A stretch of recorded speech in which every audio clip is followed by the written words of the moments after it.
Ang taas ng creek na to, kailangan namin ng tali para maiakyat ang mga basura.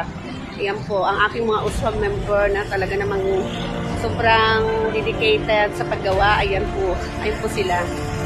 Nakaka-amaze ang kanilang dedikasyon at taos-pusong paggawa. Hindi lang picture-picture.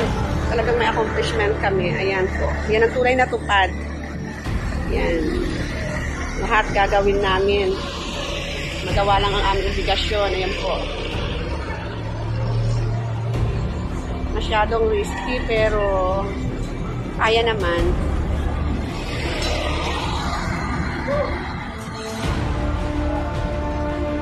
Huwag masyadong damihan para hindi mabigat.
Sa pangalan po ng aming HOA Presidenta si Vilma Licuan, ako po si Erin Mary Reyes, ay nagbubos na nagpapasalamat sa ating Pangulong Bongbong Marcos Jr. at sa One Movement Info.